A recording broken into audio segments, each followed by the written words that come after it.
So, welcome back, everybody.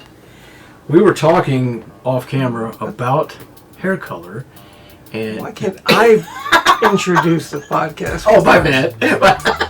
Mom! I always give you a couple seconds, you know. Nothing's being said. I gotta jump in there. I thought you. I thought you were. Yeah, I was. That's why I said we should talk about it, because I was fixing to bring that up. I thought, well, let's wait till we hit record. I don't know why I want to look at the light instead of the camera. Yeah, no, I was doing it too. I was looking at the monitor at some point. Well, yeah, blah blah blah. Oh wait, no, it's up here. Yeah. We got to focus on the Don King. That's right. Mm-hmm. Oh, you got some hairs up in there, by the way. You can clip those. Oh man, I need a haircut. So we want to talk. Yeah, the scissors should be around the corner. Around the corner. Yeah, you can probably see it flickering right here somewhere. But you can see some. Yeah, go ahead and. Snip, snip. Oh, you're talking about way up here or way Shagward scissor hands. Oh, I see. Ooh, ow. No. Yeah. Throw it in bows. Not those. I mean, that's all yours, so it doesn't matter anyway. But if you want to trim yours, trim your bush. This is a great podcast, by the way. Yeah. I don't see anything that's in the way, actually. Okay, well then, I saw it. You don't see it? Flick it right there. Oh, where is it? Wherever I don't know. It's in there. Yeah, just blindly go. Yeah. I'm just blindly snip. Yeah. Just under. Greatest podcast ever. That looks good. Okay. Yeah. All right. No, all right. Okay, it should be. So yeah, ghost boxes. Yeah, so we want to talk about the Ghost Box, Spirit Box, S Box, any custom boxes, Steve's Box, you can throw in the Obelisk because it has a similar word bankage, but that one's predetermined.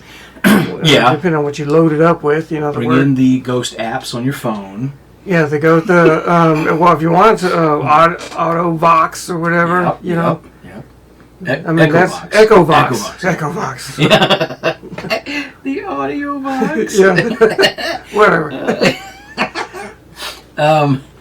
So what are your thoughts on all of the boxes?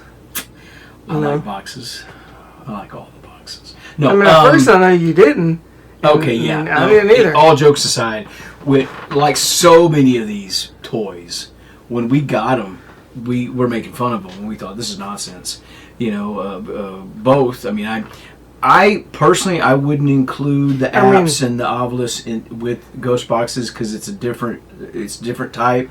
I mean, I think at the beginning you preferred the dowsing rods over the ghost boxes. No, I have never liked the rods. I've always been about the box. I know what you're trying to do. Uh-huh. God bless. No, when we first got it was the SB7 or whatever. P-SB7. Yes, that is the OG original. We both got one at the same time. I think, didn't we? You got one first. I got one first. Yeah, I'll let you be the sucker that buy all the gear. I got first crack at the box. And then we tried it at Hotel Reed Lynn Roy's place. Yep. Monster's house. Yep. And we liked it, and then I ended up splurging the $60, $70. At first, I think you were in agreement with me that we were like, this is nonsense. This is radio chatter. People are hearing what they want to hear. It's audio pareidolia or audiodolia. Yeah, is that an actual word though? Because I know it's audio pareidolia, but I don't know if there's pareidolia is audiodolia. Yeah, I like audiodolia because pareidolia is the pictures. Yeah. Right? That specifically refers to visual stuff. Yeah, but I believe they say it as audio pareidolia. Yeah, they probably do. Yeah. Doila. I hate that word. I can't say it right. Dolia. It drives me crazy. Well, I can't say Rory, your friend.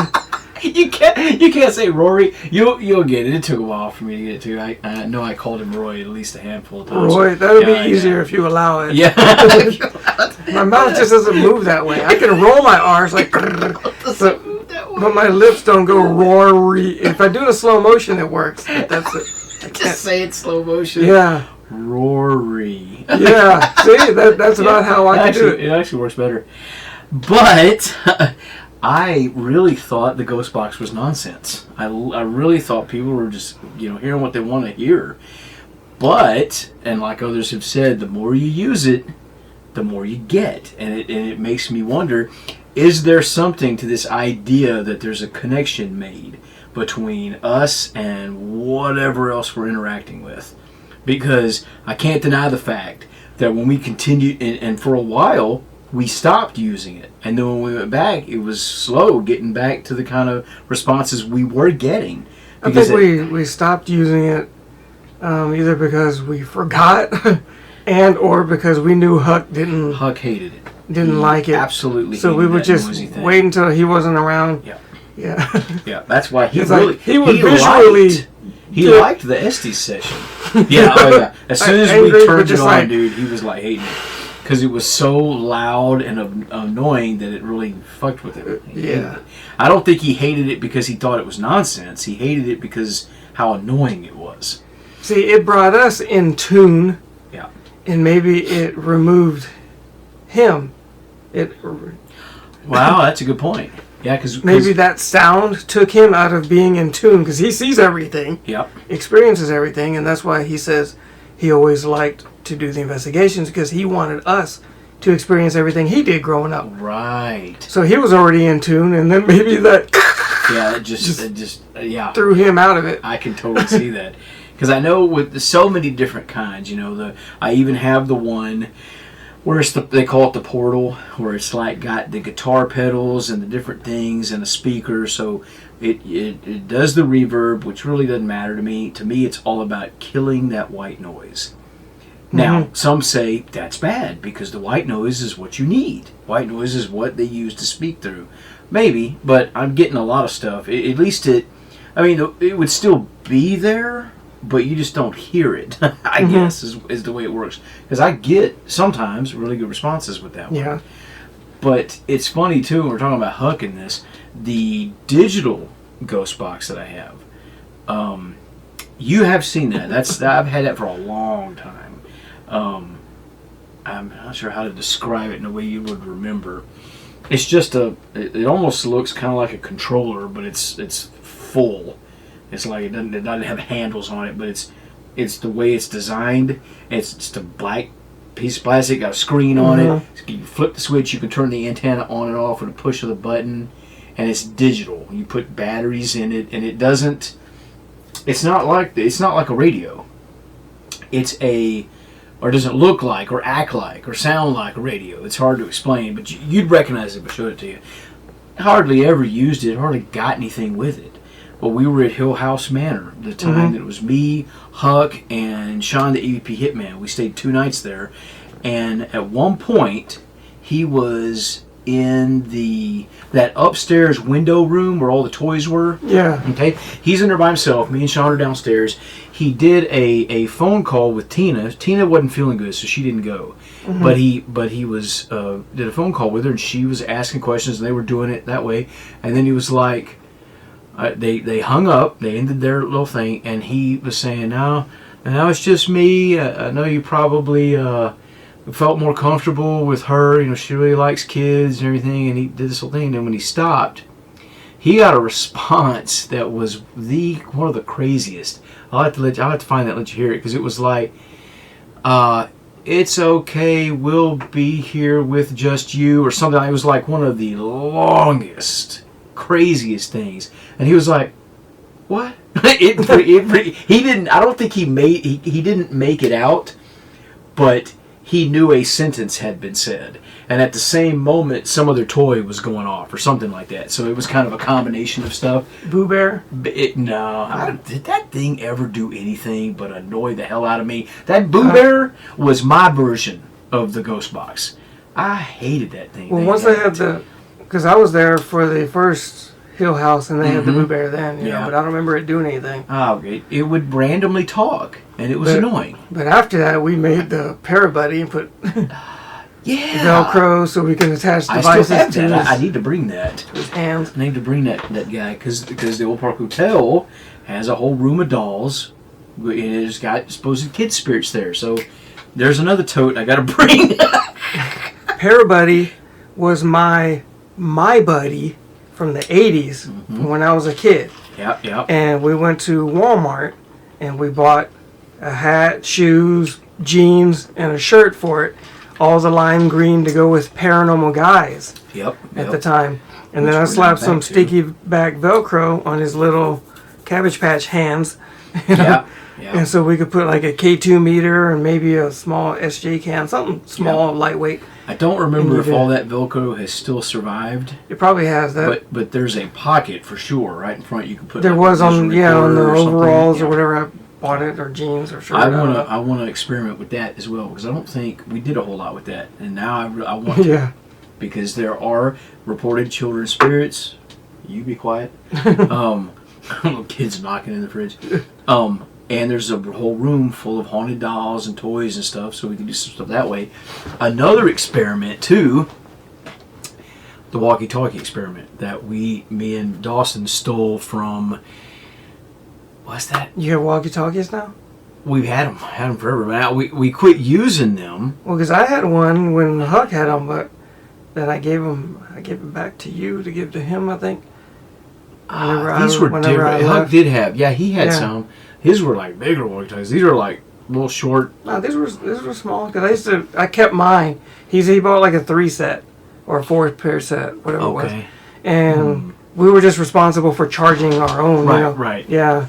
Well, these are 2 matching little walkie-talkies. That's all we have now. But it's perfect for this experiment where, and again, I can't remember the Ghost Files. I think it was the 2 guys from. I can't remember the BuzzFeed. They were part of BuzzFeed, and they did this investigating thing. It was the short little Asian guy who's scared of everything, and the tall skinny white guy. Shut up. The tall skinny white guy who does not believe in anything. He's the premier skeptical person, but he does it. He goes. He asks the questions, and everything he experiences, no matter what it is, he explains it away every single time. But they have fun, and their interactions are hilarious. Well, it got big enough that they started their own series called Ghost Files, and they've got their own. They did a thing for their solo sessions where they would take the walkie-talkie and they would go into the location and they would hide it somewhere, and then the other person had to find it, and their solo session didn't even start till they found it. And if it took them, too long, they'd start hitting the button or they'd talk through it. And it was just it's another little cool thing we could try. Me and Dawson did at the Olde County Jail. It was hilarious. But ghost boxes. I know, dude, I am all over the place tonight. Yes. What, of all the ghost boxes that what are the ones you remember that we used? I remember the P-SB7. And the dual setup that we makeshifted. Talk about that. And I remember your red and black. You said it's called the S-Box? The S-Box. Yeah, I liked that one. I liked it because it was loud and clear, rechargeable. Yep. And I think it had a volume rocker, so you could... It did? Yeah. Yep. Because I got my cable in there. It has a volume slider. So it also is Bluetooth capable. So we can connect... and volume down and up for the ones that don't have that. I think it's got a USB port. It has a spot for an SD mini so you could record it. It's got all kinds of stuff. Most of which I've never used. Yeah, I don't know if I would need... If we were going to record it with the Zoom, No. But the P-SB7, we connected 2 of them because you bought one and I bought one. Yeah. And they were coming out with the dual. And I said, I can make that over here. The SB11 or whatever? Yeah. I think we've talked about that on the podcast. Yeah, we have. And I connected the 2, using headphone connectors and lined into the digital recorder, and you can listen to it live, and you can record the feed. So you can listen to it with headphones or a speaker, or however you wanted to do. Yeah. That one and the S-Box were my 2 favorite ones, but I remember you had a retro speaker style, and I think it had like a piece of tape on it or something, and they wrote like the name, or I don't know. I kind of remember that. You talking about the Steve's box? Maybe, I don't know. I saw it at Jay's building. Okay. That's the first time I saw it. I think Nick was there maybe that time. Okay. It's the all black one, and it's got the cord in the back. It runs on D. Yeah, it was a huge boombox style, Yeah, but yeah. like retro, you know. I don't know if that was one thing that they made, or was that a custom thing? That was a custom where they actually went in there and did the trick. Where it was a hack, one of those hack boxes. And it was made by Steve, whoever he was, and he did a number of them. Not the paranormal guy. Not Steve Huff. Okay, yeah. I forgot the last name, but I knew it was Steve. No, not that guy. Yeah. But I bought that from Sean, the EVP Hitman. He had it. Okay. And I saw that he was selling it like on eBay, or he was selling it somewhere, and I was like, bro, you know. And I paid like $200 or $300 for that thing. Mm-hmm. Yeah. Yeah, good lord. I mean, I like that one because you got better quality sound out of it. Yep. Now, sure, it's bulky and all that stuff. But it's cool that you can plug it in too. Yeah. Because most places we go to do have power. But there's another one. Now. Yeah, back in the day they did not. Or they got a room with just power, one room. I'll take that. Yeah. But did you remember the other boombox one I had? Maybe that came after you.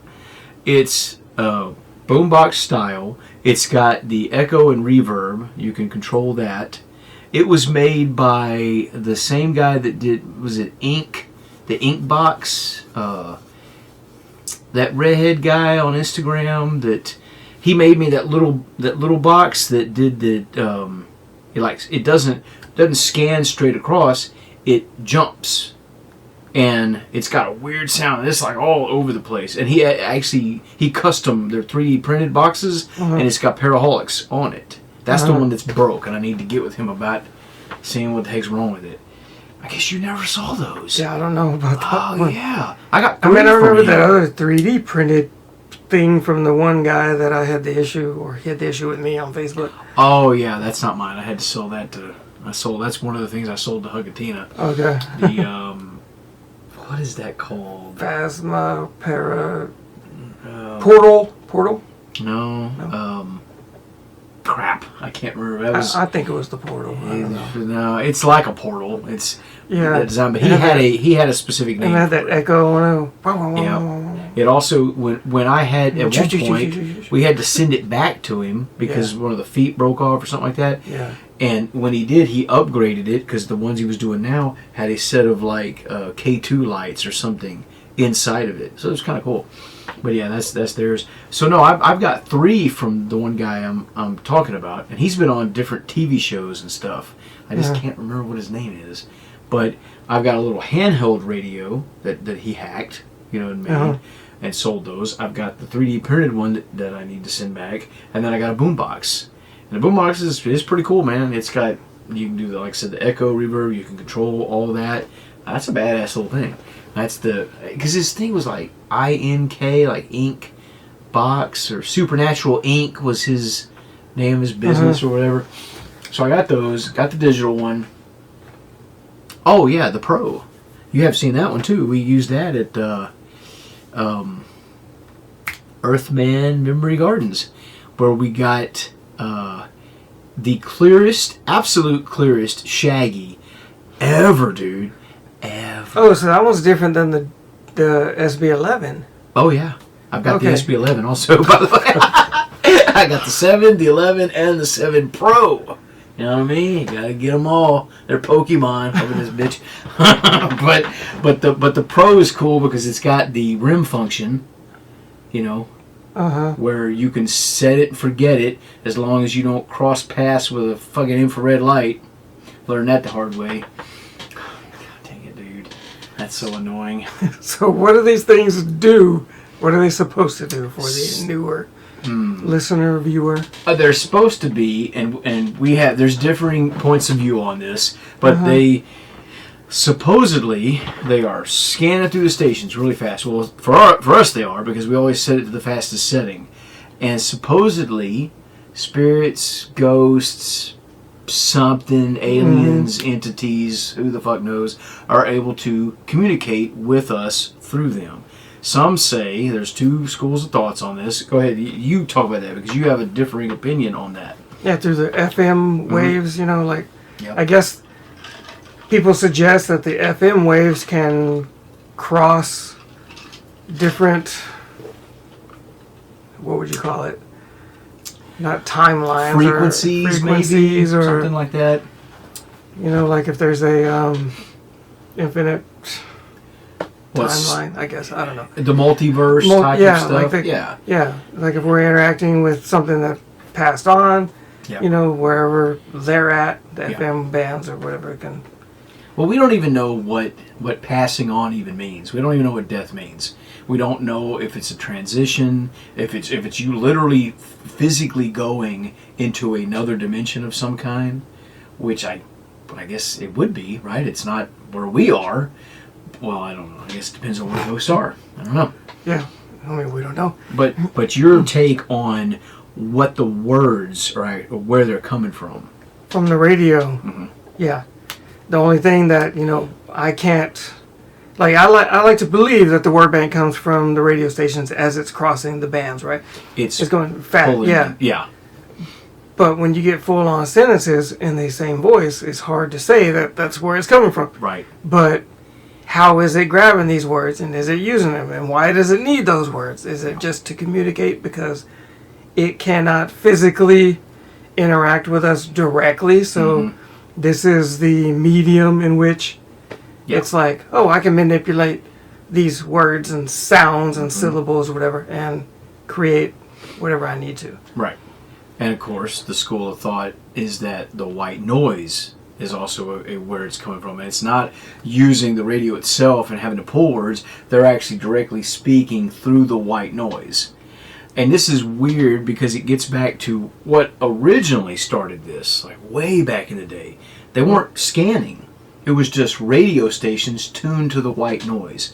Stationary on a station with no I've actually done this with Damien and Nicole at their house. He's got one of these old-timey radios, like a German radio. And they would tune it to a white noise station, and we conducted a session.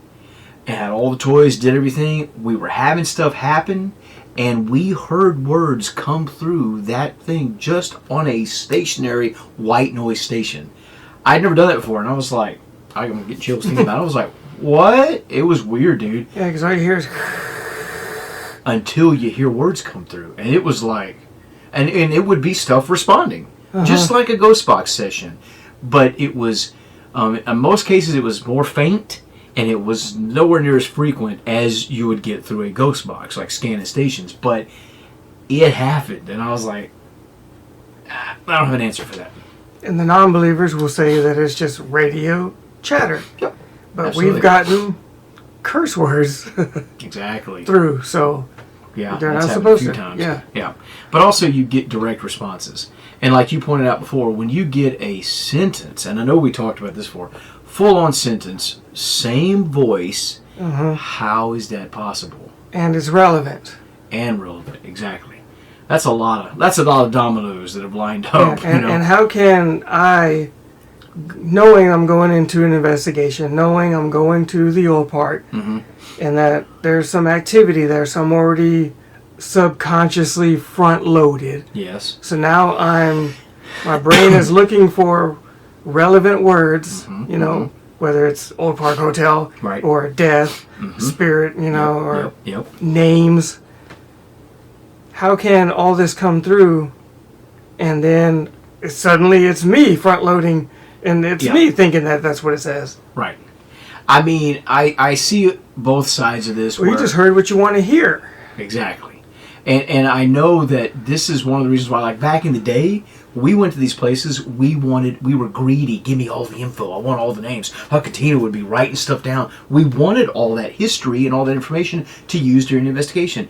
That's vanilla stuff. That's what a lot of those people do. And then I tell you what I hear in the responses, and then now you're front-loaded. I hear it. Yeah. And so now that you're hearing. Right. And this gets into some of the extra stuff I wanted to talk about. It's all tied together. All right, can you open up? Give me a drink real quick. You got it, sir. The very idea. Give me a monster. I'll take a monster on the bottom. Monster. Yeah, I like the color scheme. Ooh, look at that. That's nice. It matches. Yeah. But when you do it that way, that's literally front-loading yourself for the investigation. Now, those same people, we were some of those people, you wouldn't want to listen to an EVP and go, man, listen to this EVP, I hear get out. What do you hear? No one would do that. Not intentionally, they shouldn't, but yet they'll do that when they go on an investigation. They get all the information. Little Susie died in the blue room. So-and-so did this in that room. And so, let's write that down now. We run up to this room. I want to contact little Susie in the blue room. Why would you do that? Then there's also the social aspect of it. Whereas you got a group of people within that same investigation, right? And suddenly you hear it, but, Shaggy's the audio guy. I don't want to tell him, I don't hear it. I want to agree with him. So you're saying I have never been that way. I'll say that out front. And if I don't hear it, I'm going to tell you I don't hear it. And if I hear something else, I'm going to tell you I hear something else. That's why we when we went to the Olde Park Hotel, and I've done a voiceover. This video, I just posted this one too, where I did a voiceover saying that most of the times when we do a live listening, gotta have a coaster, live listening ghost box session, half of the stuff, a good half of what we think we hear, we did not hear. At least not when I listen back with headphones. And you take the investigation in that direction based on what you heard. Yes. But there's a lot of stuff that we all called out. I was amongst the people saying I thought I heard certain things. When I listened back, I either didn't hear anything or I heard something totally different. And I put the text of what I hear with the headphones because that's better than what you thought you heard one time in the moment. Getting to hear it over and over again with headphones, you're getting a better listen to what it actually is. So if there's something there, you got to go with that versus, you know what I mean? I can't go with what we all thought we heard one time. It ran by real quick. I got to go with what I'm hearing now over and over again. Yeah, but once you hear it now, once your brain tells you this is what you're hearing and you basically come to that agreement within your mind and body. You can't unhear it at that point. You can't, yeah. No, that's totally true. So, I was going to ask you from that, can you change it? Can you come back later on and be like... Now, this is where it gets interesting, because that has actually happened. And I've had it with spirit box responses, but it didn't change the context of it. It was just like one word changed. But it didn't change the total context of it, so it didn't really matter. It was like, I heard this word. Years later, I'm hearing this word instead of that word as part of it, I can't say that for sure. Well, I had messaged you. This was a few months back. A few months back. I was like, I was going over editing one of our videos, and I was like, I heard this instead. But it didn't change the outcome context of it. It was still the same. I've definitely heard different things than what I thought we heard at the time in the past with both EVP and Ghostbox responses. But if it was a one-word response, it definitely changed the context because it was one word, and that's happened. So I'd have to say, I have had that happen, which is weird because then that gets into what's the cause of that? Did your brain hear one thing this time, and here years later your brain just hears something different for whatever reason, or did it actually change? Mandela, like a Mandela effect type of thing, I don't know. I can't say either way. I mean, logically, scientifically, obviously, it could change. The file itself cannot change. Right. But your quality of hearing can change. It does change over time. That's for sure. It naturally gets worse. I mean, I can't say but we can't say that the file couldn't have changed. It's a copy. It's digital. Just saying, whatever left that imprint. Just well, I mean, I was joking about the Mandela effect, but that would be the same concept. Like the CERN's particle collider, smashing particles, is changing reality around us. If it can do that, it could definitely change a wave file on a recorder. I was trying to see where you wanted to go with this, but nowhere, dude. I'm just talking shit. I mean, you can hear something like once your mind is set on it, you know, you can. It's okay. So I believe we've debunked the Roy's cemetery photo drive-by. Yeah, which is crazy, dude.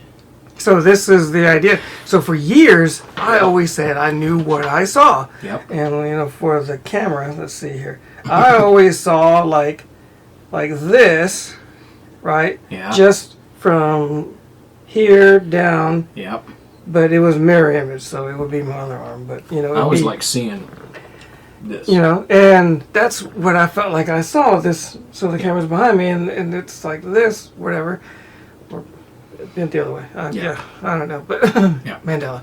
All right. And so for years, that's what I saw, and nobody else really saw it. But y'all were like, "Well, you know, once you say it that way, I can see what you saw, right, or what you're seeing." But I still believe it's this way, you know. And so I used ChatGPT, and it helped me out. And it was like, "Oh, well, go by lighting and shadows and mist effect." It was helping me determine. It was saying, well, maybe it was the hand in front. And I was like, well, the way Roy holds the camera, and it couldn't be his hand. But then I was like, you know what? It wasn't my finger. When Roy said it, it wasn't his finger. Yeah. But you're holding a point and shoot, and the right hand is usually where the button is. And your other fingers are pinched like that, bent. Yep. And so I determined that elbow was the bent finger instead. It was his finger. All this time, it was his finger. It was his finger. You know, when you stop and think about it over the years, and even when that happened, Roy was like, "No, dude, stop. Dude, I got something." And we were all like, "Yeah, whatever, Roy." And he was mad. He was saying forever, and Shaggy wouldn't stop. I got something. He wouldn't stop. And I remember thinking at the time, whatever, Roy. It was something. It wasn't nothing. You know, I mean, because we were not even we were on the road. We weren't even near, you know, cemetery plots. Yeah, it was just... So, I remember at the time thinking it was nothing. Then when we saw it, I was like, that's weird. Yeah. But considering the source, him saying it wasn't his finger, we should have automatically assumed it was. I mean, looking back, you know, because for years I felt bad that we did that because it was Roy, you know. We didn't really... give him any credence. No, we didn't. And so we just kind of brushed it off. I don't look, I'll give him props right here, right now, for all the things Roy could do that would frustrate me. He was a good investigator. Yeah. He took it seriously, and he was actually good at it. Yeah, he would ask the questions and get serious. Yeah, especially at his building. He was really focused on that place, and he was good at that. But it was his finger, apparently. But my point is, you know, going into the spirit boxes and all that, was that I looked back using ChatGPT to determine that this, you know, even though I didn't agree with what ChatGPT said, I determined using its help that it actually was his finger. Right. You know, and this is over 10 years later. Oof, my goodness, dude. You know, probably 14 years later. We've been just about making this. This was like one of our top catches. And this was one of our catches. Yeah. You know, so that's why I was saying going back, listening to EVPs, and which is the spirit box is a type of EVP, except everybody can hear them. Yeah. Yeah. Can you go back and hear something else once your mind is made up? It took me years, but I had to use an AI assistant to do that. Like I said, I have had some older stuff that I've went over that I don't... There's been a combination of me not hearing at all anything. Anymore? Yeah, like I listen to what... I'm watching the video clip and I'm seeing the text that either me or you put on the screen, and I'm like, I don't hear that. If it was an EVP, it was yours. If it was Spirit Box, then it could have been mine. But, you know, depending on who edited. After years of doing this, we stopped, you know, doing a lot of the EVP stuff because it's jeans rubbing, lips smacking, you know, heavy breathing, you know, whatever. It could have been any number of things. If there's movement happening, I don't do the EVP stuff because of that. Yeah, even when everybody's standing still, perfectly still. Yep. There's no breeze. It's not an old creaky floor. Just shifting your body weight. Your body weight. Yep. And not even moving. On those old digital recorders is enough to pick up the sound. And then that's why. And then it's like, well, I wasn't moving. Yeah. It wasn't my finger. I wasn't breathing deeply. I was just like, I was holding my breath trying to listen when you asked the question. Like, every time. So why do we always film your EVP sessions, video, right? Mm-hmm. Because of that. Because you can go back at that moment. You think you caught that amazing EVP. You go back and you watch the video. And if you see Bob shift his weight in the chair at the exact same moment you got get out, odds are it was Bob. I'm just saying. But if all Bob. If all you do is audio, yeah, and you are so set on believing, then do you want to debunk yourself? They don't. And then all the beliefs you had later in the past. No, of course not. That's why they don't do that. So they're never going to pick up a camera after that. Yeah, no. That's what I mean. But yeah, I mean, getting back into the whole idea of front loading yourself. People don't do it with ghost box and EVP stuff because you're front loading the person, but they'll do that to themselves when they go to these places and they get all this information. It's the same difference. It's the same thing, but they don't see it like that. It's like one of the things I want to talk about with I'm listening to the Paraspective Podcast, and they just went to Waverly Hills, which I was supposed to go, and just it was too expensive, couldn't go. They had a great time, as I expected they would. Got a lot of amazing EVPs, but they're in the podcast. They're briefly talking about the first time they went. Where they went with a bunch of other people they didn't know, and they ran into a bunch of Chads who had all their gear and they had their laser pointers and they had all the bells and whistles, and one group was doing this full-on reenactment in an operating room. They had the dressed up like doctors, and they had the little beeps and blops going off, and they had the clear, oh, he's not going to make it, and they're doing full-on harden the paint on this. And were so happy with themselves. And there's a response that said on one of their devices when they're done, the device says "please leave" or something like that. And they were outside in the hallway and they heard it and they're just busting out laughing because in their mind the spirits are telling them, "Oh man, get the fuck out of here with this crap." Now, I have mixed feelings. I want to get your opinion on this. I haven't had a chance to talk to Damien about it. Now, Damien went on that episode, not this one, on the one where they originally talked about it. He went on a long rant, basically saying that if you're the kind of person that actually believes you are interacting with spirits and you are re-traumatizing them going through this event, you're a piece of shit. And he was just railing on these people. And I feel what he was saying, but I had a different perspective, a paraspective on it, because number one, I don't believe in ghosts. Not like that. But I do believe in the energy. And I believe doing those kind of reenactments like that is literally like the DVD is the energy, and it's in the DVD player. And it will sit in that DVD player forever. That energy will stay in the walls, the floor of the building.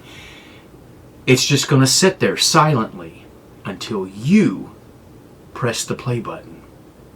That kind of reenactment, you good sir, that kind of interaction can crush the pearls. That kind of interaction can press the play button. Whoa, not those kind of pearls. But you see what I'm saying though? I don't think you are literally pulling that spirit out of wherever it was, forcing it on the table to relive the horrible traumatic experience it had when it died on that operating table. That's not what I think's happening. They might think that, and if they do, that's dickish right there. Just to get activity or response, if you literally think you're tormenting the spirit of somebody just so you can capture it, that's kind of shitty. You know what I mean? But that's not how I see it. I see it that you're pressing play on the DVD player and you are now causing that energy to reenact to what took place there. It's different. To me, that's not splitting hairs. Whether they're pink or blue, doesn't matter. That is literally a different paraspective on what I think we're interacting with. What is your thoughts on all of this kind of stuff? What do you think we're interacting with the ghost boxes? What do you think's happening? I have no idea whatsoever. Because there's not enough people that can say that do this. Because my thoughts on death and the afterlife have changed over the last, several years. Right. I don't know what I'm communicating with. If it is a residual that is not even a real intelligent, yeah, right? If it's non-intelligent, it's pressing play on a DVD player. Yeah, it is just it just needs the energy, you to give it your own energy by trying to interact with it. Exactly. So it's only playing back. It's just like, oh, I'm getting this EMF field of energy from this guy. Okay, so maybe that'll be enough to give him a word or two. Mm-hmm. But if you got a group of people, maybe it'll do more. Feed off that. I have no idea. Yeah, that's the stone tape theory idea that the traumatic events, that energy gets trapped inside the walls of the floor and the building, the structure, and under the right atmospheric conditions, it can play back, just like a DVD player or a CD. Yeah, that's possible. Other people have tried debunking that. They're back and forth. There's so many opinions. When you're doing the ghost box and all them spirit boxes or whatever, mm-hmm. and you get relevant responses, mm-hmm. oh, it's great. I feel more like I got something that's relevant that goes along with what we're asking and makes mm-hmm. me feel better, but it doesn't tell me that I am interacting with a spirit or another paranormal field or. Mm-hmm. But when you're getting something that's intelligent, that to me can't be what they call residual, because you're interacting with something that's able to understand you and then respond. Unless it's some kind of AI, you're interacting with some super ancient AI that exists in. Well, see, okay, let's go to AI robot. You must ask the right questions. Exactly. Because how many times can you ask, did somebody die, or what is your name, and you're going to get these one word yes. No, Steve, Ruben. You're gonna get. You keep asking it over and over and over. Eventually, you're going to get a response. Yeah. And then, I didn't get a response on the last 10 times, so I'm just gonna chop that off. Yep. And not show that in the video. Right. I got a response right away. Yeah. It took me 20 times asking the same question. I was standing here for 15 minutes. Yeah. But they nobody knows that. So exactly. So does it make that legitimate?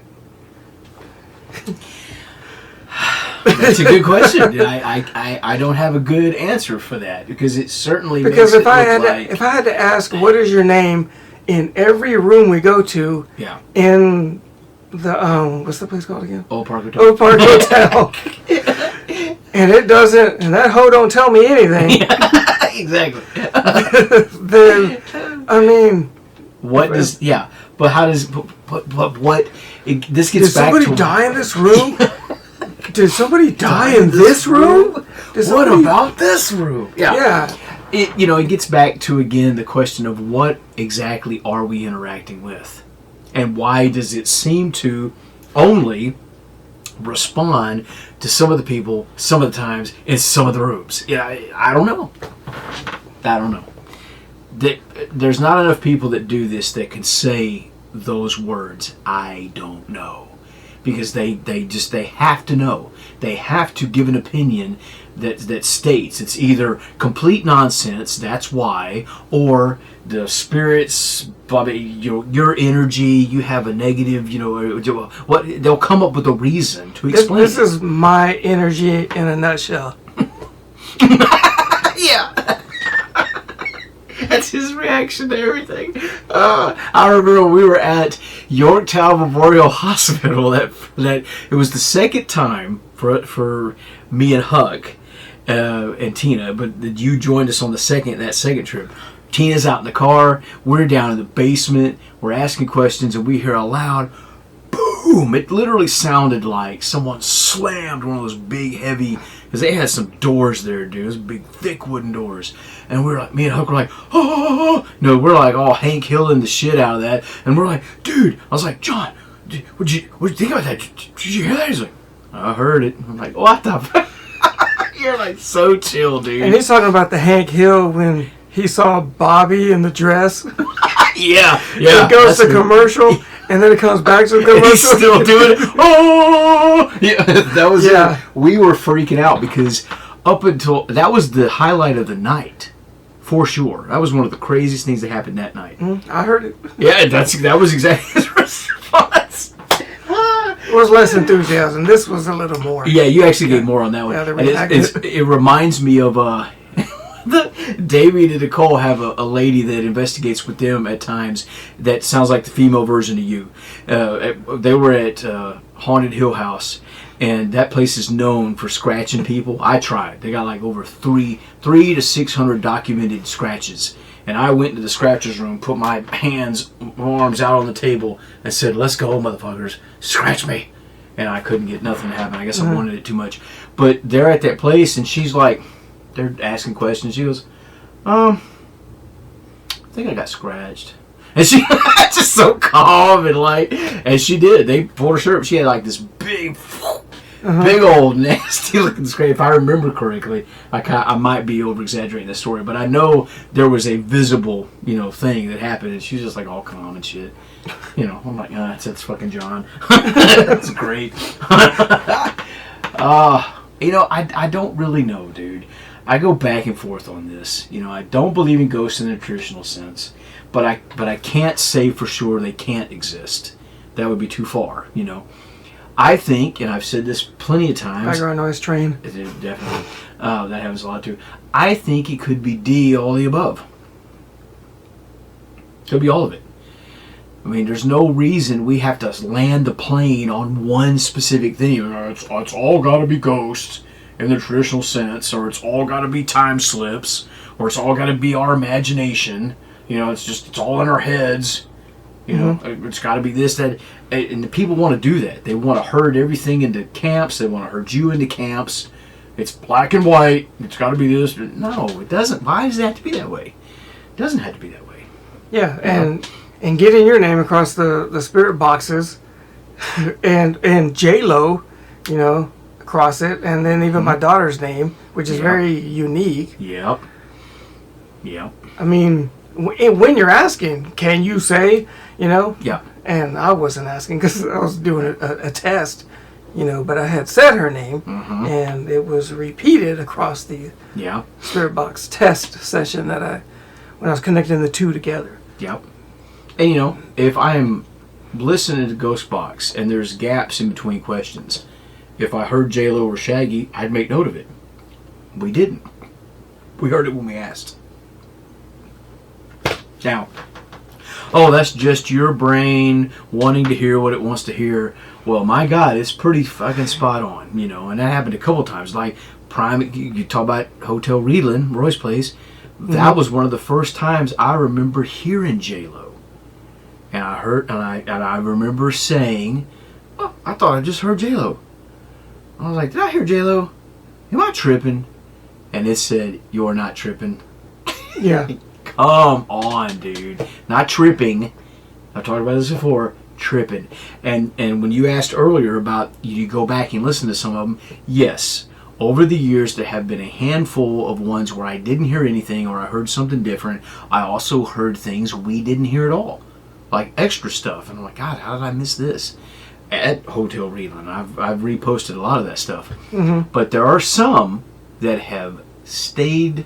They have stayed through time. Stood the test of time. The test of time. That's the phrase I was thinking of. Couldn't have. I started that and my brain went, and I was like, fuck. But yes, and your brain sat down for that one. It did. It fell down. There's a few like that. There's that EVP. I'm next to you. That we caught. You stand in the doorway of Gina's room. Classic, dude. The one at the Teapot Depot. He killed me. Yeah. That one, I just re-listened to all that, man. As clear. Okay, we had a similar one, too. So we had Ruben at Hotel Reedland and Teapot Depot. Yep. We had Save Us at Hotel Reedland, and we had Come Save Me or Please Save Me at the Teapot Depot. It was, Please save me or please help us. It was something like that. Something like that. Yeah. What does that mean? When you consider ghosts, the afterlife, what we're talking about here, I want to hope. It was just the radio FM band scrolling across the Christian stations, and they're asking to be saved. Yeah, during their song. Let's go with that. know. I want to think that it's a residual thing of something that happened in the past. What I don't want to think is that there are people somewhere trapped in the back rooms begging for help in a hellish-like existence. That sucks. I don't like that. So, or like if that's the idea, are they stuck in that building, and then when the building's demolished, then they're freed? And that means everybody at Roy's place is gone. Hotel Reedland. Yeah. They got freed up. Or are they still stuck? There's like an invisible barrier that holds them in place. Because only they can see what was there. Because they're still within that time. See, that's where it gets really weird, dude. Because there's so many directions you can go. I know. So, as far as we're aware, we could be talking about time slips. We can be talking about interdimensional, multidimensional type of stuff.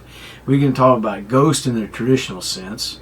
We can be talking about it's a mental disorder. We're all crazy and it's all in our heads. You know. What else? Parallel. And then there's the crossing. Yeah. Yep. The dimensions of the parallel universe. Like literally, we're so close to another one that it's, we're getting bleed through or something like that. I don't know, dude. Yeah, because have you heard of the idea of that you don't die? Yeah. Like you just literally, like we've all died multiple times and we just picked up in the next. Yeah, but the problem I have with that is, why am I still getting older? Well, because it's just continuous. So if I live to be 90, am I going to now be 91 in another? Do I get? How old do I get following this train? Well, there's a reality where we're 400,000 years old and still climbing. That sucks. No, let me off this train. That's the old, building the ark, and we don't live that long anymore. We live 900 years old. Yeah, like you just wake up in a younger body because you jumped into another reality. I could get down with that. I must not have died yet because that hasn't happened yet. Well, if there's infinite universes, then when you've already died, that time when you tripped and fell at the cemetery, almost, and I said almost died. Yeah. Well, there's a timeline where I did die. I woke up, but everything in this parallel universe that I woke up, the only difference is I didn't die. I didn't fall and die. I stayed alive. And so are we interacting with our dead self, possibly? But is this Are the ones who did die in those parallel? Oh, I feel what you're saying. Okay. But would this also be like the Jet Li movie, The One, where now because you've never seen it, have you? No. Well, okay. In that, it's about the multiverse, and in the one reality, they know about the multiverse, and there's laws preventing people from going to the other Earths, basically. They have like a police against it. Ours doesn't know about it. But the bad Jet Li from this reality that they know about it, he wants to be the one. He wants to go to every other Earth and kill himself. Because every time he does, he gets a little stronger because he absorbs that. So if that's the case, then the current version of J-Lo is a little stronger, a little more powerful because you died, that one's gone, and you jump to this reality where you didn't, Well, now, if I can only harness this power, because every day I wake up, I feel worse and worse. So even though it doesn't work like that. Even though I do exercise and work out. It's the opposite. This is why we age and die overall. Because instead of the less of us there are, the more powerful the one is, the more of us there are, the more powerful the whole is. It's about the whole of the sum of the parts. Oh yeah, it's the reverse. Fuck, I don't know, dude. So what does that have to do with the spirit box? I have no idea. So, all right. So we talked about did we talk about all the different ones I have?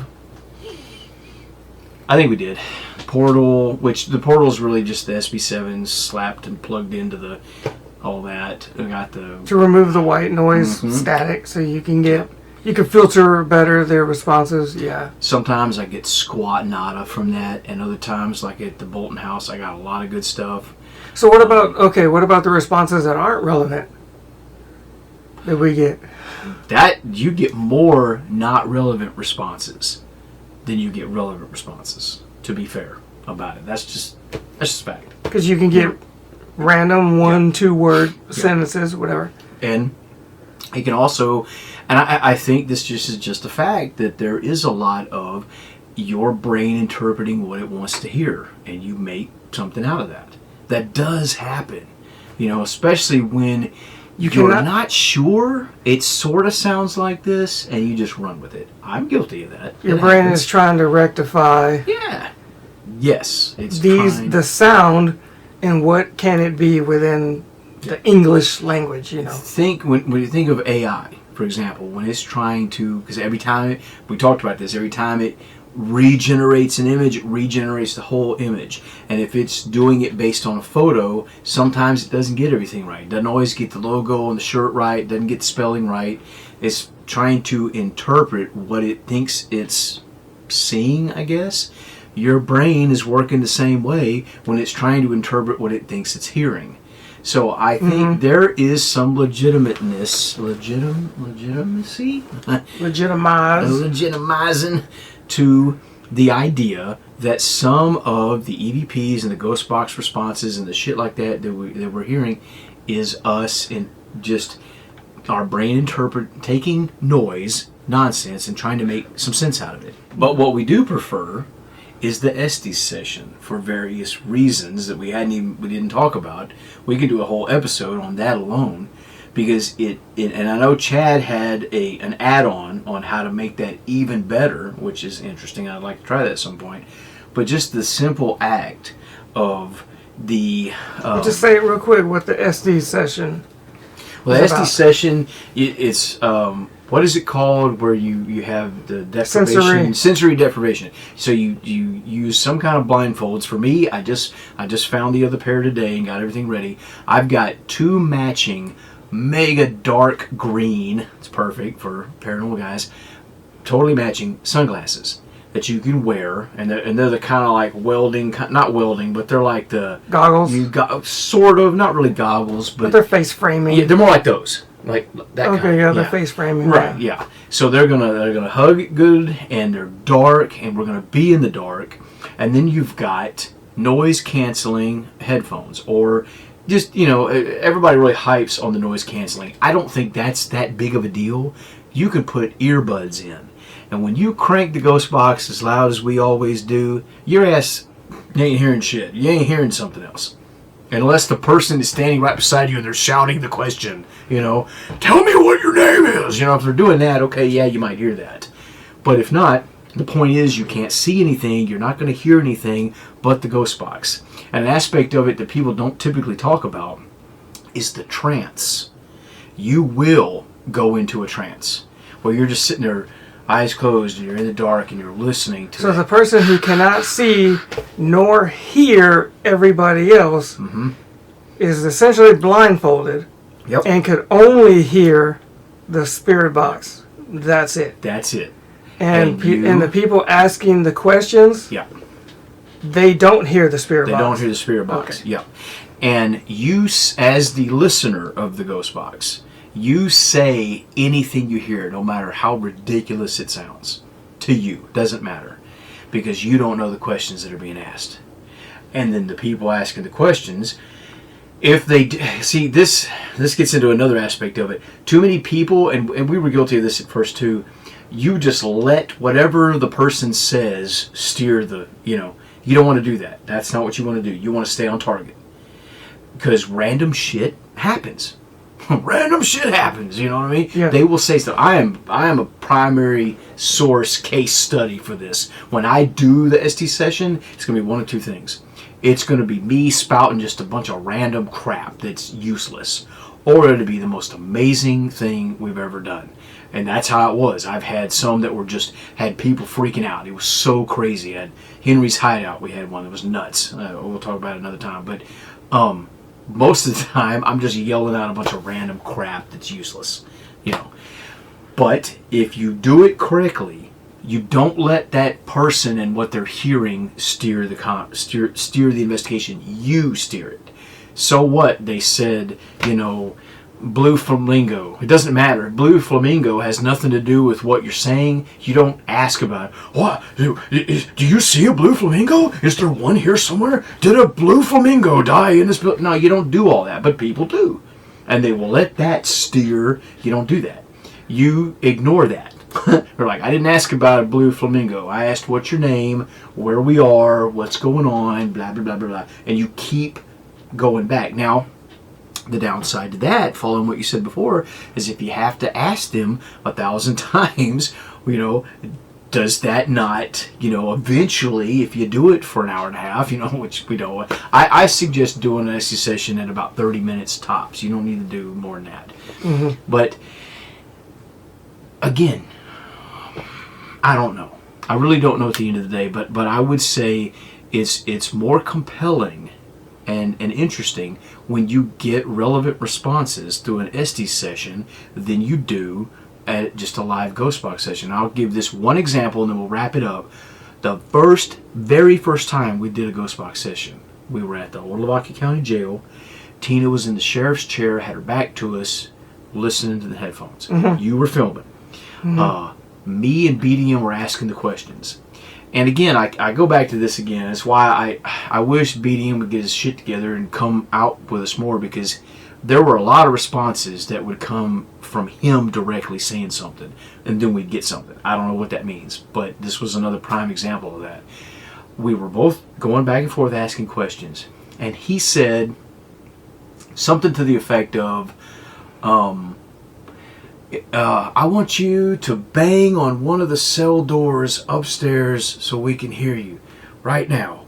And before I had a chance to say another word, you hear this faint boom, which you would expect at a distance. We all heard it. I don't remember if you hear it. I don't remember what you said at the time. But me and him both heard it. And before I was turning to him to go, oh, did you fucking hear that? Before I could say it, Tina goes, I did. And that was the moment we were like, oh yeah, Estes Parachub. As soon as that happened, we were sold. Because she wouldn't have heard the sound. Hell no. There's no way she's spewing the response that she's hearing. Yep. Yeah. She had no idea that he asked that question, that we heard a boom upstairs, but she said, I did, because that's what she heard. What the fuck? And then now other teams, like Paranormal Quest, I think their name is, because people, the skeptics and the doubters will say, well, that's all fake. Y'all faked all that, you planned it. I don't care about those people. I don't give a fuck what they think. I was there. I know what happened. I'm doing this. We're doing this for us. We're sharing it with people. But at the end of the day, if you don't believe this, I don't give a fuck, dude. I could care less. But they will actually record it into a digital recorder so they can play it. And there are times where they do that, and what the man said, that's not what you hear come through the ghost box. So my question is it more important that they actually heard what they thought they heard, or what they thought they heard lined up with the questions that they couldn't have heard? Mm-hmm. That's still fucking weird. What? And how many times does that have to happen before it's not a coincidence, Because if they recorded it and they didn't hear it, well, then what are they? No, they kept it in. They'd keep it in. I'm saying they wouldn't have. But they wouldn't have to. That's exactly. Yeah. It's easy to just be like, well, I don't need that. Well, exactly. So recording it and posting it so that, this is for the skeptics doesn't matter, because through the magic of editing, you can still. So I'm not going through that extra step for some skeptics who aren't going to believe it anyway. It's, why? Why would I do that? Yeah. No, thank you. So yeah, at the end of the day, I don't take ghost box responses as proof positive paranormal, even though we've caught some wildly compelling stuff, some very interesting anomalies that I think quite possibly could be something paranormal, but I'm not going to say, you're not going to ever get me to say proof positive of the paranormal. Yeah, and I agree. And it's because we don't know the origin of that response. Yeah, exactly. We don't know what it is. At the end of the day, when that response came in, we don't know the origin of it. Yeah. If there was some sort of EMF manipulation of whatever. An aspect we didn't even touch on. Could you be getting ham radio bleed through? Could you get, RF frequencies? Could it have just... Now, it would be a hell of a big coincidence that you got something to come in at the exact moment, How many times does that have to happen before it's not a coincidence? And how would you disprove and prove it? Exactly. At the end of the day, none of this shit can we prove or disprove. That's why I don't say proof positive of the paranormal. Because people will say, "Oh, well, you'll know when you die. You'll never, you know what the fact of the matter is. You'll never know when you are dead." Exactly. That is is an actual fact. Yeah. You will know that you're dying, but once you're dead, you cannot. It is impossible to know. Yeah, exactly. Plus, we also don't know what that even means.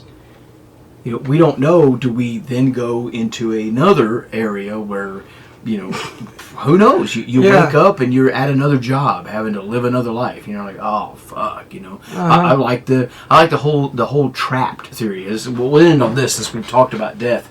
The whole idea, and I can't remember if we talked about it on this podcast or not, but we have talked about it before, that the idea of the dark tunnel, the light at the end of the tunnel, all that there's a theory that this is a cycle we never get out of. We are trapped here. So this is hell, basically. That tunnel is the birth canal. That light is you being born, and it's why babies cry when they come out, because they're like, I just fucking love this place. And babies and children are more in tune with the paranormal, and then it slowly...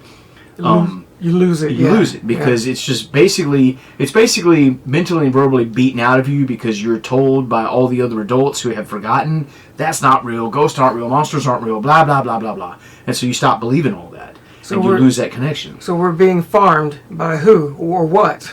By some. We are artificial intelligence. We are organic artificial intelligence that's being farmed for our loosh or whatever they call it by actual real intelligent beings are, which are some kind of what we would consider aliens, whatever, and we are some kind of organic artificial intelligence. I love the idea that we think of artificial intelligence as being mechanical when we are a meat machine. Mm-hmm. That's all we are. Yeah. Unless we truly have a spirit that continues on after this body dies. See, now you said spirit. Where do all the extra spirits come from? If our population of the world keeps growing, where are they coming from? Where do they go? If that's real. At the end of the day, nobody knows for sure. Because if we all die and come back in a cycle and it's just our spirit and we got a new body, mm-hmm. then how is our population growing and growing? Where's the extras coming from? That's a good rebuttal to that idea. That's a good point. Maybe there's a preconceived number of like what is our population supposedly at 9? It went from 6 billion to maybe like 9 billion or something. I was going to say it's like 7 or 8 billion. Yeah, and they're saying within real soon we're going to be like 9 billion, and the planet can't contain all that global warming. We're all going to die. Whatever. The point is, what if there is, because we've gone through what we've been told, and due to some of the evidence we can see geologically, we've gone through mass extinction events on this planet, right? So what if we have say it's 500 billion is the actual number of souls that exist. We're only at 9. We're almost at 9 billion. What if it's a total number of 500 billion? So that's why that accounts for all the new ones being added, because it's just a cycle.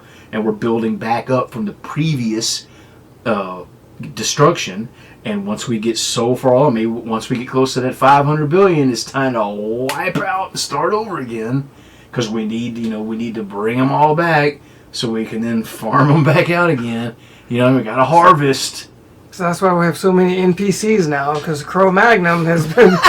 Yeah, I mean... He's finally made his turn to come back, and you got all these people who's like, yep, I'm here. Yep. I don't care, but yeah.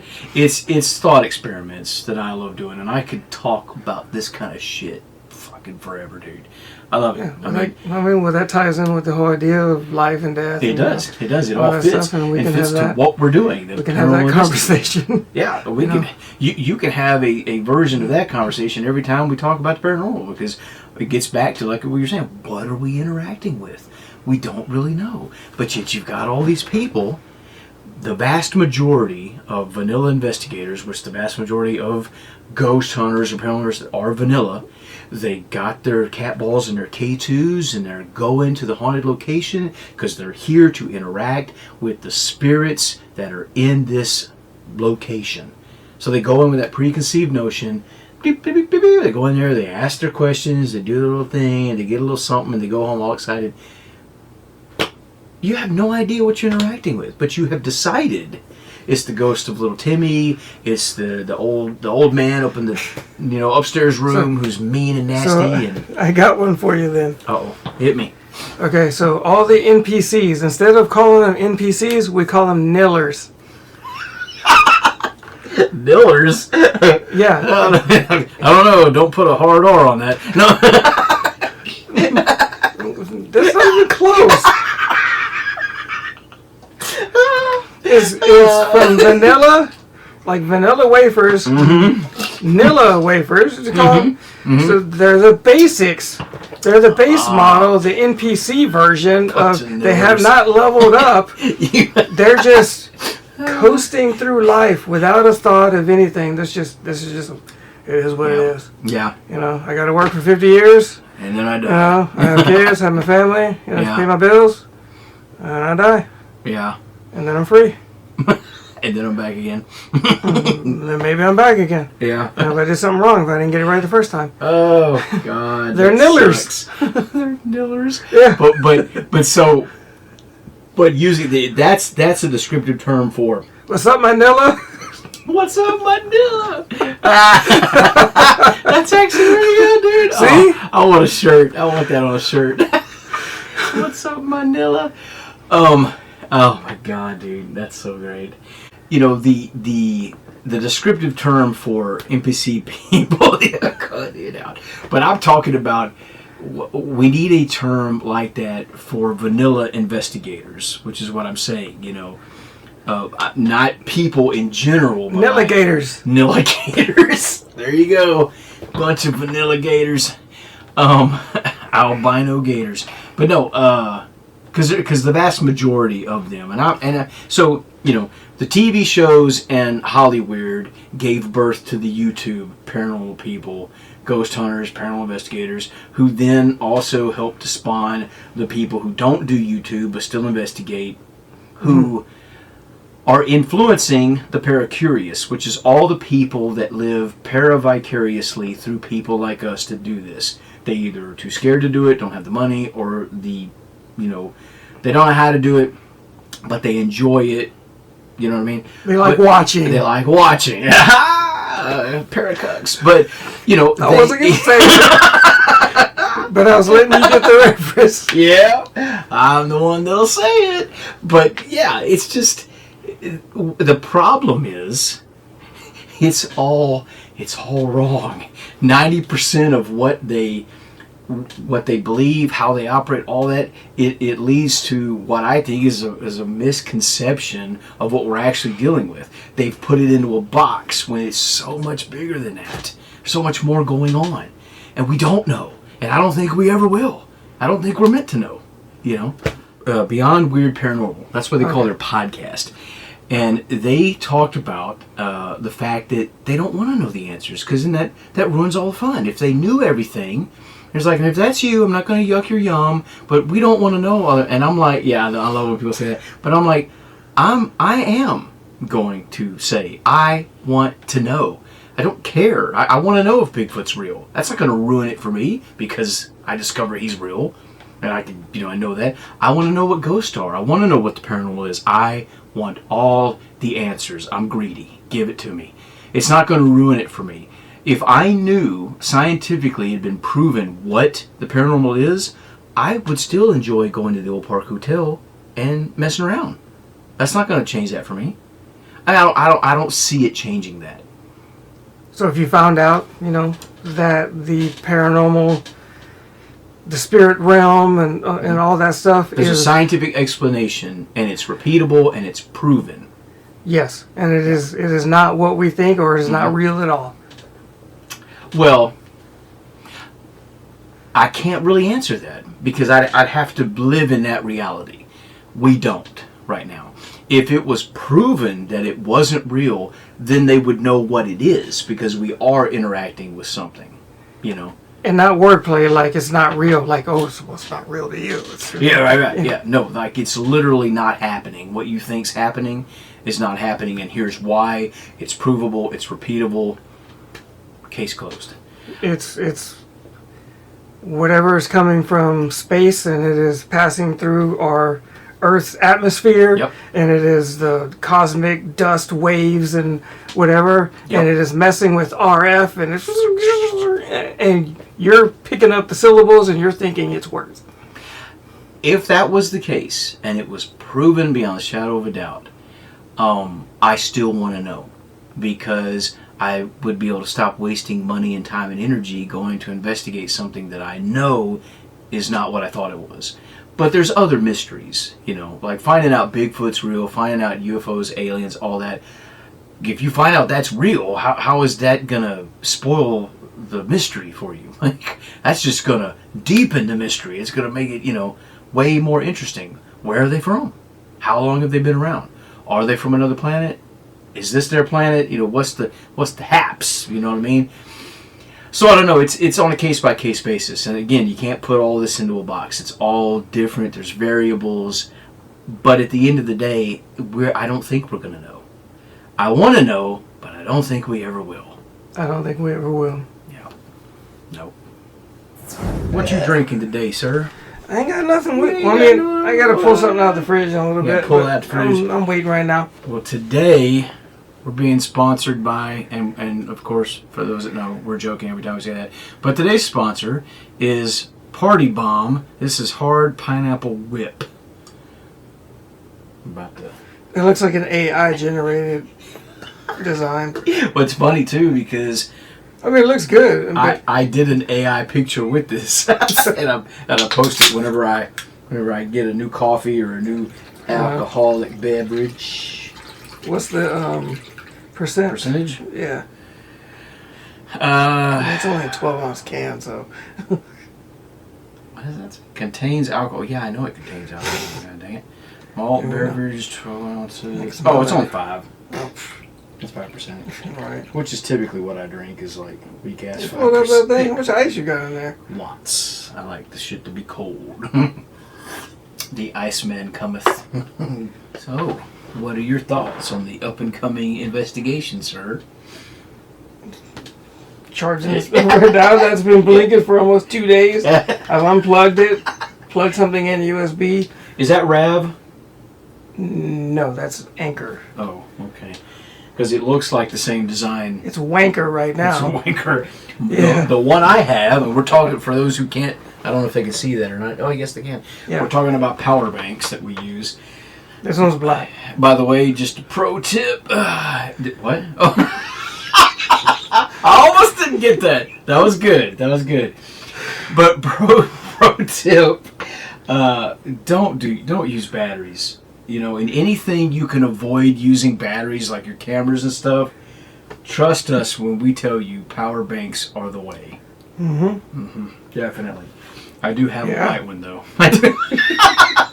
Speaking of. But yes, power banks are the way to go. But I have, and I think we got these from Roy, or not got them, but he's the one that told me about this company, and I went and ordered some. It's RAV, like RAV something. Okay. Should sound familiar, don't you? I thought you had some of those too. I got my biggest power bank.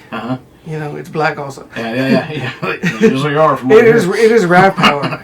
The reason I bought it is because the wattage that it can output. So at the time, I was gaming at work, and I needed something that can power my Nintendo Switch in dock mode without having to find a random outlet. Because I was bringing my own little portable monitor, which is like that right there. Okay, I remember. I was powering that through a battery bank, and then my Switch, I was using the Type-C and powering it, and then I found this power bank. Somebody said in the reviews, your Switch will work in dock mode. Bought it right away. Yeah. Yeah, and I've been using it ever since. It works. Yeah.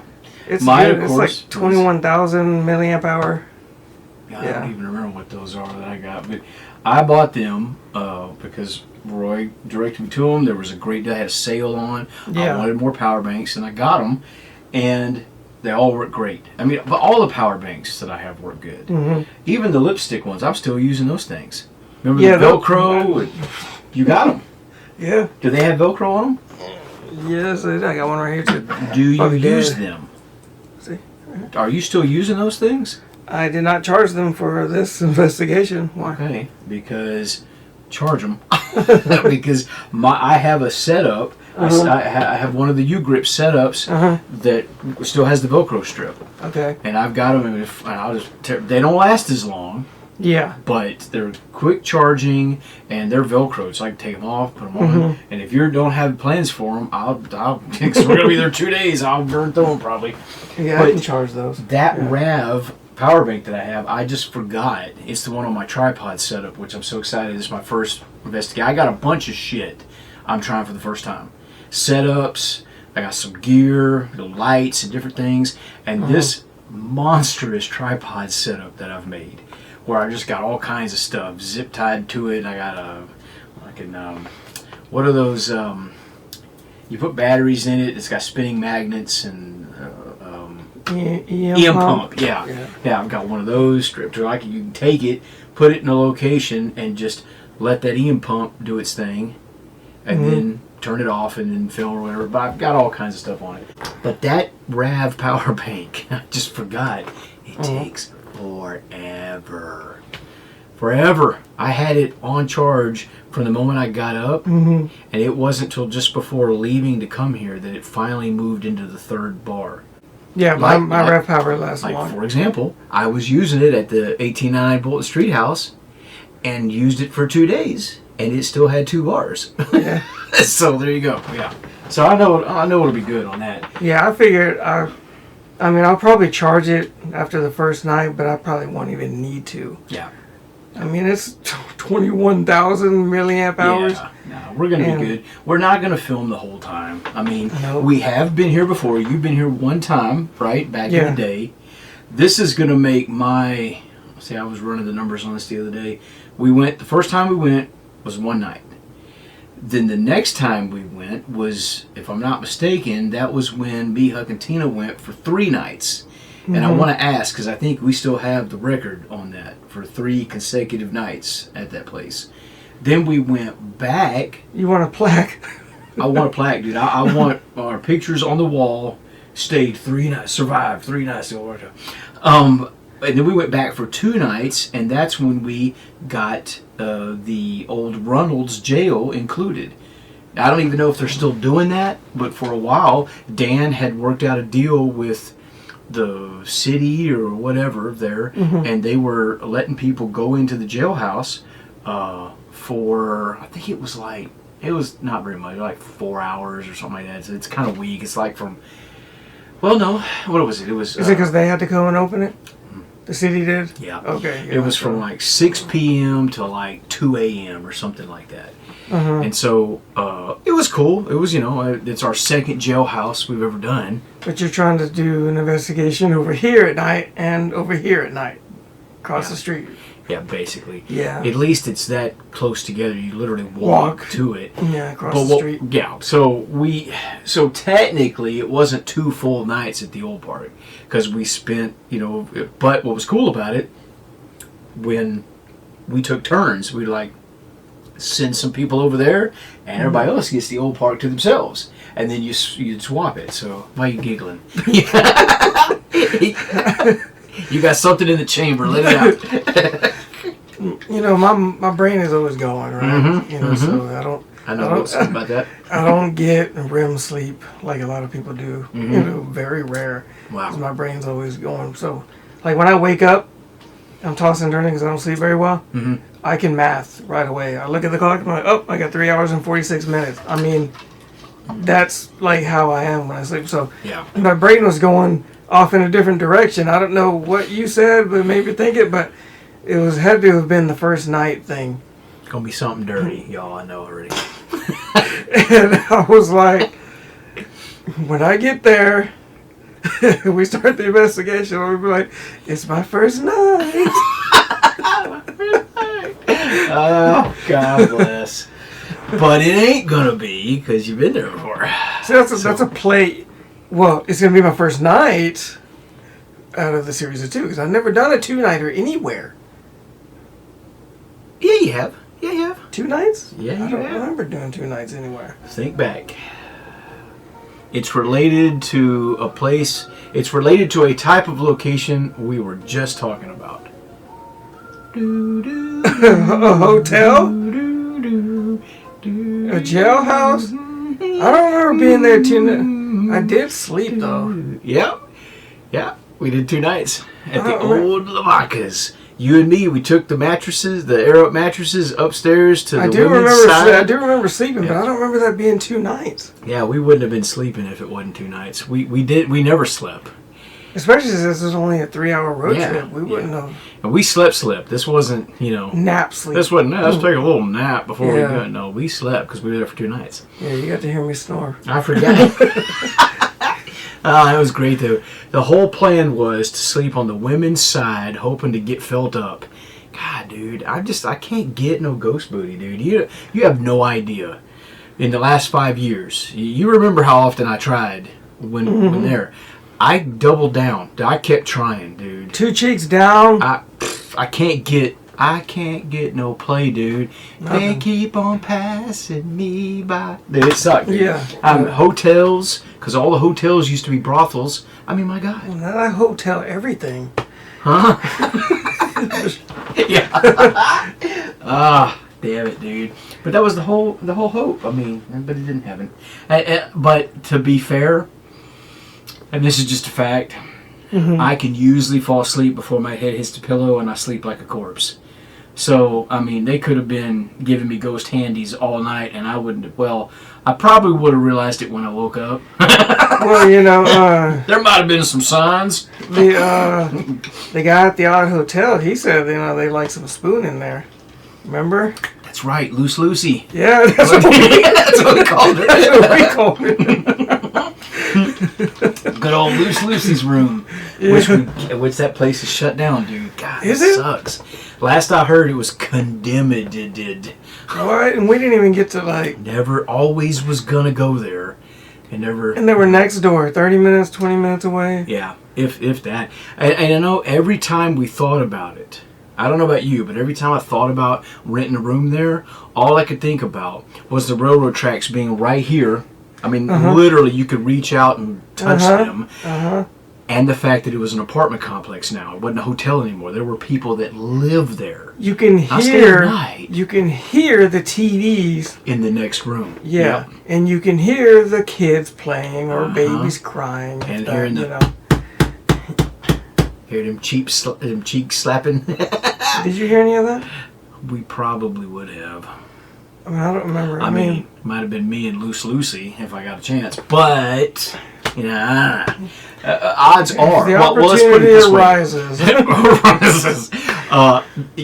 Odds are there were people there that would have sex. And if you could hear the TV and everything else, they'd have to be pretty fucking quiet to not hear that. Maybe they upped the TV. That's why you heard the TV so loud. Yeah. That makes total sense, actually. It does. But anyhow, so Olde Park Hotel's changed quite a bit since last time you were there. So it's the new Park Hotel, right? It is now. It really is. With the remodels? I mean, so much stuff has changed about it. The biggest one that you'll probably recognize right off the bat is there was the Halloween room that you could not get into because it was filled with Halloween crap. I thought you went in there when I was when I was there that time. Well, you could open the door and stand in the doorway. No, I could have swore you scared Huck. Oh, I did scare Huck. When because I took the one of the female witch like ghost. I reached in there and grabbed her by the booty and I dragged her out to the front of the door. But you couldn't get in that room. She had some cake. Well, not her, but there were some there. There was one. They had one that we joked about. Was you there? I think you were there when we. Yeah, she's like in a squatted position, and we took her and we put her. No, you wasn't there. That was when we took Faith and Roy the first time. Okay. We were messing with them. Me and Beanie and Dawson took her and put her on the bed. And when we did it, while we're filming it, setting it up so like she's facing the doorway, and she's in like this squatted position, and we kept joking, like, my God, dude, she got a big old kadunkadunk back. What is this about? We kept making a bunch of jokes. But no, this one did not, unfortunately. There was nothing back there. But is she a skeleton or like some Halloween? It's just a Halloween animatronic type of thing, but it wasn't like full-bodied, unfortunately. My favorite, a bit of a side note here, was the redhead downstairs. That was my girl. But she was just a mannequin. Never mind, that was a mannequin. That was a good movie. That was a mannequin? Oh, yeah. It was a good movie. But yeah, she was my girl. But I pulled this witch-looking thing up to the front of the doorway. Mm-hmm. And then we did this because Huck, it was always fashionably late. Every time. We got to the point where we were like, dude, if you're going to be 4 hours late, we reserve the right to scare the shit out of you. I'm sorry. Them's the rules. And so, as soon as they got there, we were giving them the tour. And we were like, bro, you got to go down here. You got to check out this room down here on the right. They said it's the most active room in the building. We've already been in it. We felt some weird, spooky shit. Now it's your turn. And we go down and we got the lights off. He's got his infrared light on. As soon as he turns the corner and his light hits that thing, you could hear every muscle in his body, from the hair follicles to the tips of his toes, seize up, dude. He just locked up, dude. Yeah. Didn't say a word. We are crying, dude. It was so good. But that, and this is why I love doing the scare shit, because that led to some stuff happening. There was an EVP caught during that moment. I can't remember what was said, but something was caught then. At the same moment, Huck was looking down the hallway towards the front of the building. Mm-hmm. And if you remember how the building was, it was barely. Okay, so it was a hallway that led all the way down to the front of the building, past the staircase. You'd turn to the left, and you'd go into it'd be like a lobby area, and that's where the door was to come into the place, and have like a desk back over there where Dan would, you'd buy stuff and everything. So he said during our 4-hour walkthrough that Huck and Tina missed because Huck was late, that the front door used to be right there, and people report seeing shadows going back and forth, and that's what Huck said he saw. After that event, and we were all laughing as it was calming down, he's like doing like this, and BDM was like, "What's going on, man?" He's like, I thought I saw a shadow walk by," and I was like, "What?" I was like, and I was like, "Did you hear what he said?" He wasn't here when Dan told us that.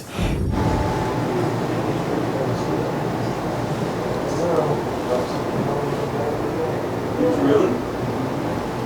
He just slapped it back with his neck.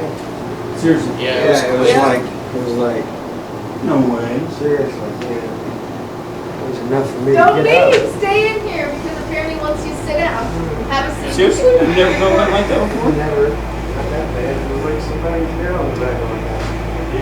Hey. Sit down. We're going to record you. Danny! Huh? Michael got touched. What? Something's What happened? really on Micah. Michael got touched. What happened? What was that? Open that door back up. What? Something. Oh, no way. What? No way. What? No way. What? Nope, guys. What? Playtime's over. You were fucking coming in here, He's got a knife on him, by the way. and dude, Did you see something? Because I was looking down the hallway. I thought I saw something. The psychics I told you about that have all come in here end up right here in this spot, right here. Yeah. And they describe a vision of a big man, tall man, with a business suit on. They said he looked very affluent, but he was a big man. probably about my height, maybe a little shorter, was having a major argument with a woman who's about 5 feet tall with black long hair right here. And this vision is always the same. They're just going at each other, having this major argument. And then all of a sudden, he lunges at her, grabs her around the throat, and lifts her whole body up on the wall, strangling her. And then the vision goes out. I saw a man Shut up. about that tall, round face, standing right by the edge of the door, head up behind yours. And you walked in, I saw his Dude, head. You broke look. through to go to shut the door, and as the door's closing, he's staring right at me. I ain't playing with y'all. Look, I was looking down this hallway because I was trying to see something. I could have swore Dude, I saw movement. Somebody standing there. Okay, I don't get freaked out, but this is kind of... This guy was 6'5", 6'6". His whole head was over your head. I could see his whole head. Dude, and my flashlight keeps acting stupid. Damn it. Where'd he go?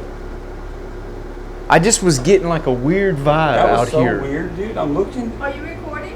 It's like we're just like looking He at each is. other. I've and just got audio on me. I didn't want the door to close, so that I would keep seeing him, but the words didn't come out of my mouth. Yeah, I'm getting a creepy vibe out here. I'm not gonna lie. You're going to see when you guys investigate that this upstairs back area is one of the most active. It's where everything goes down. And it's really weird to explain the feeling that you get back here, because it is a creepy feeling. Okay. And when it comes on you, you'll see what I'm talking about. Come on, big boy. What you got? I was looking. Okay, look down at the very end. Now watch. I was feeling like I was seeing movement in that, and it was kind of freaking me out. And then they said something about you being touched, so I went in there, and as I closed the door, that's when Huck said he saw something basically right behind me. Hey, big boy, I saw you, personally saw you, so I don't know why you were smiling at me, but It's weird how, you know, it comes and then it goes. We hear some stuff and then nothing. And that makes it more creepy because you just said that he was smiling at you. But we didn't get the big guy on camera. I think Huck is just more in tune to that stuff. He was. I think so.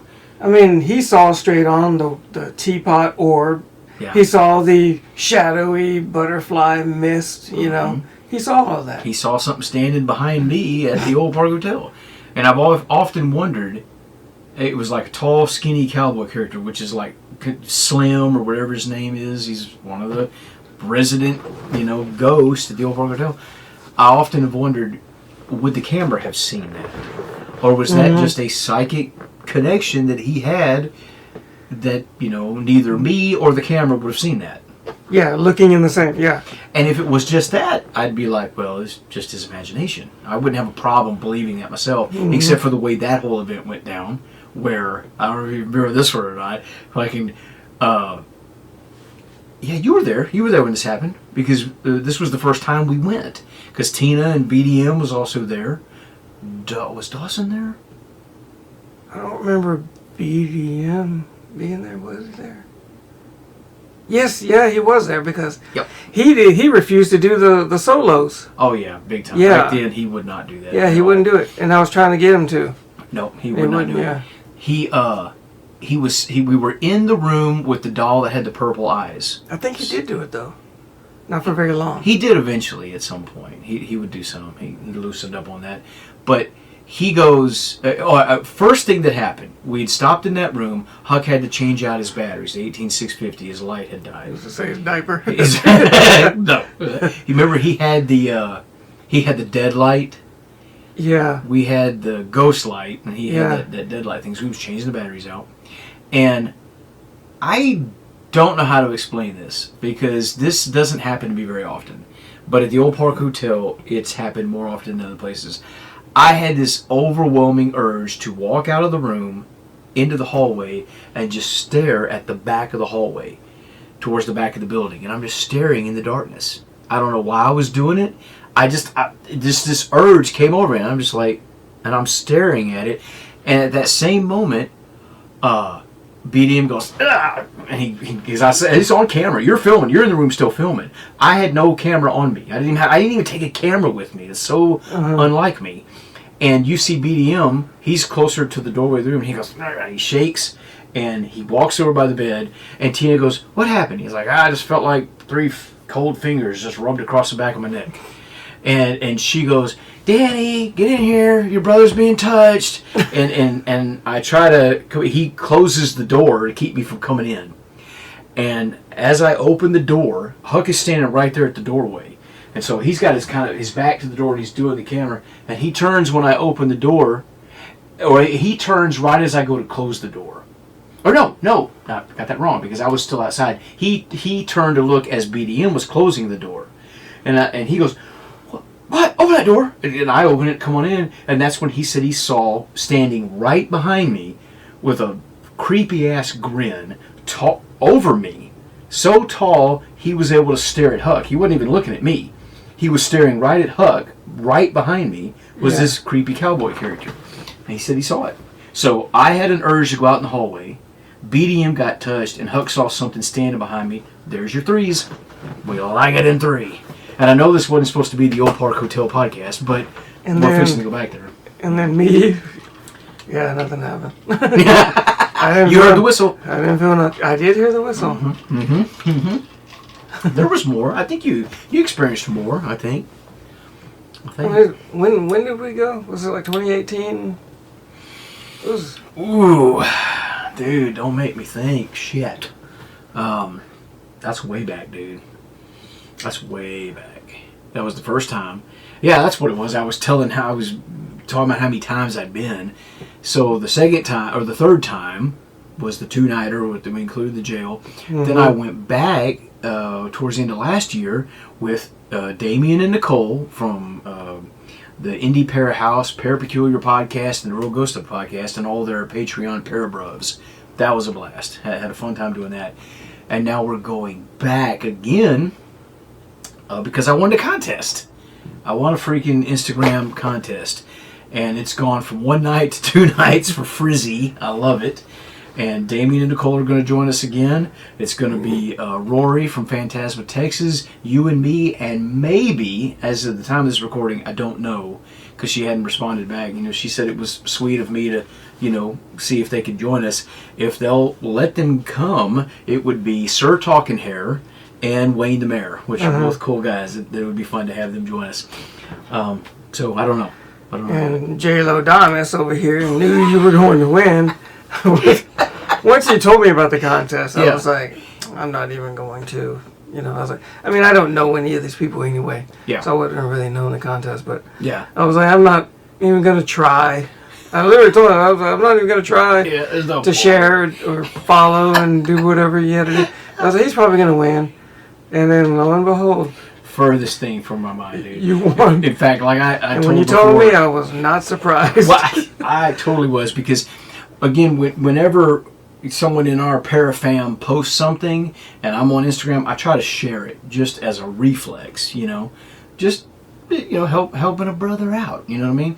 I didn't even read it. I didn't take time to read what it was. I just shared it. I knew it was some kind of. I figured it because they do a lot of talks. They go on.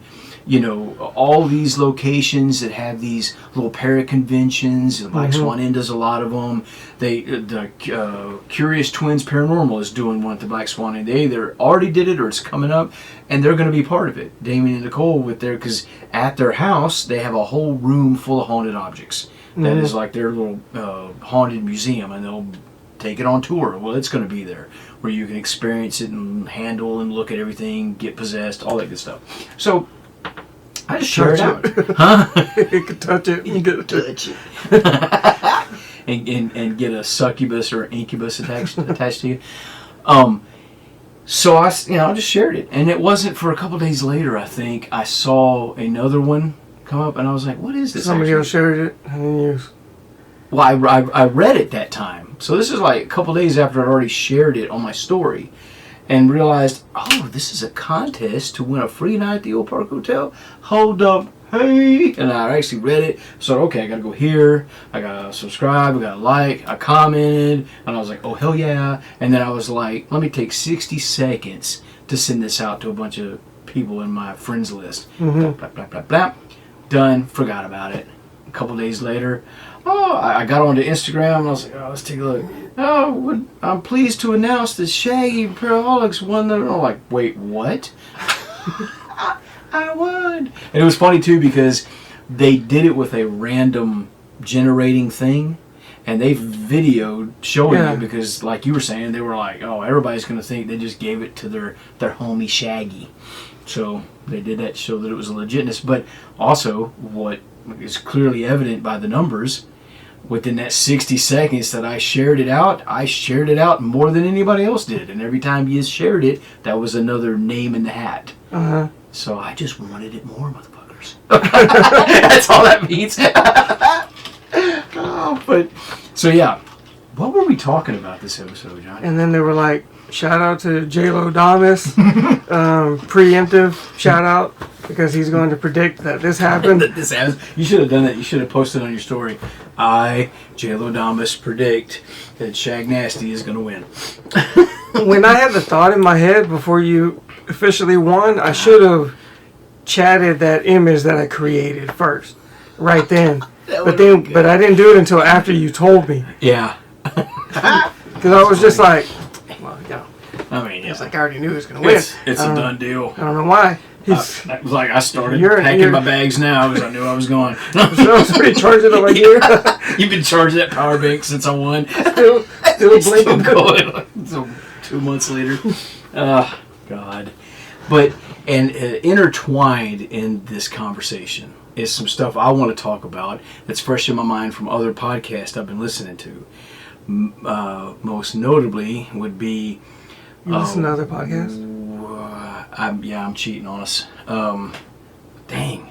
So definitely the Parapeculiar, which I've already mentioned, and the two ladies from Weird ATX, but that's not what their podcast is called, which always throws me off because I'm like, I want to say Weird ATX, but that's not what it's called. Is it Austin, Texas? Is that what the ATX? It is what it stands for. That's what it's from. It's Beyond Weird Paranormal. And it's two ladies that I've interacted with on Instagram for. Very awesome. They are really out-of-the-box thinking types. So are Damien and Nicole. They're like, when you're looking at it as a spectrum, and you've got these on this end that are like... on the spectrum? That's not what I meant! But they're like... I'm sorry, I don't know any of y'all.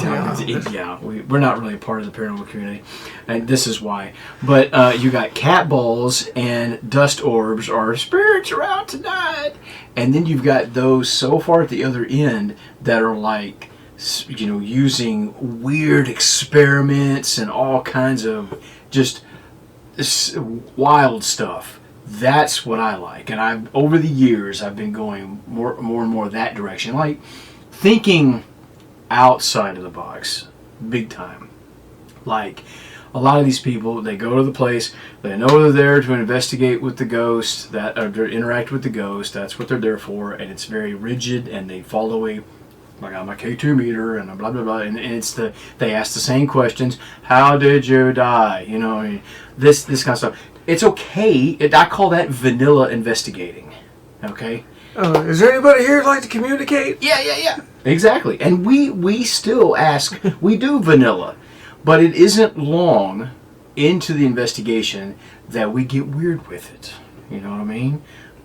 In the same visual, idea, if vanilla investigating is that style, we're all whips and chains. Before it's over, we're straight, you know what I mean, all the way perverted with it. That's what I'm just saying. I'm using the analogy, what I mean? Yeah. We get weird with it.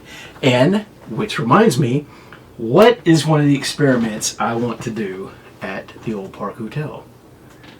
Hide and go seek. Woo! Yeah! Dude, this is going to be crazy. That's what I used to call it as a kid, because I didn't know Yes. people were saying hide and go seek, so I call it hide and go. Hide and go seek? Yep. Nice. I knew it as hide and go seek forever. That's great. But yeah, that's an idea. Well, another version of it, like I was telling you about, back in the day, behind my parents' house, where all the Paraseeking. Well, Chad, chop chop. We're gonna do a bunch of little. That's actually a great idea.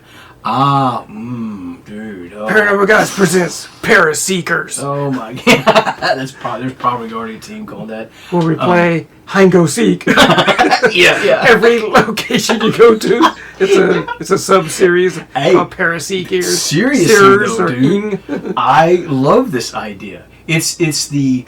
Yeah, if you've heard of when it comes to schooling, they have a version of schooling called unschooling, where you don't do the traditional way of teaching. Oh, like going to school? No. Exactly, yeah. So it's Homeschooled. This is going to be uninvestigating. It's that concept. Other people will do it. Their versions of this is watching a movie in a haunted location.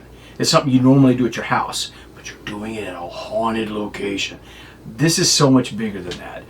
Actually playing a game of hide and go seek in a haunted location where you're not investigating. See, that's the whole point. I wanted to, if I can get everybody on board with this, whoever's doing the seeking, this is an aspect of it I haven't told you about yet. You can, I want people to use ghost boxes, digital recorders, all the toys, but they're only allowed to ask questions pertaining to the game. Where is J-Lo hiding? What room is J-Lo in? You feel what I'm saying? Mm-hmm. Well, I don't want to hear about, how did you die and all this. No, we're not doing that. You got the obelisk going. Yeah, all of it. Yeah. Every bit of it. And that Desk. Dig it out of me. That would be awesome. I'm not preconceiving the idea that that's going to do anything, but it'll be fun to experiment and try. But another version of that, I don't know if you ever played this one, but again, back in the day, behind the parents' house was a bunch of woods. And we played a game we called Manhunt, where everybody would be in typically my bedroom, playing video games. Mm-hmm. The person chosen to be the hunted had about 15 to 20 minutes to get his ass out in the woods and find a spot. Oh, when you're playing video games, that time passes quick. It sure does. And we would just do what we're doing, and then we're like, time to go. Then everybody goes out and hunts for that person. And you could do it as a group, or you could split up into teams, all different ways. Same thing at the haunted locations. So you'll have versions where everybody hides and one hunts, and the reverse of that, where one person hides and everybody hunts. And I want to do this and just see what happens. It's called Fuck Around and Find Out. Now I thought about this aspect. Two aspects of this that we'll have to maintain is obviously you can't go in the room with the monitors because that would be cheating, because you'd see people running around trying to hide and stuff. So we either have to turn that off, turn the monitor, the TV aspect of it off, or just no one goes in that room. But also, when the person goes to hide, everybody's going to have to go outside, because if you're going to be able to hear the noise echo. Yeah. If you go in the kitchen and if everybody's waiting in the kitchen, because we'd have to have a waiting place, and anybody decides to go upstairs to hide, everybody in the building's going to know that immediately. Well, and especially that top stair, you'd have to jump over that one. That hasn't changed. That's still, I don't know if you remember that or not, but oh god, so loud.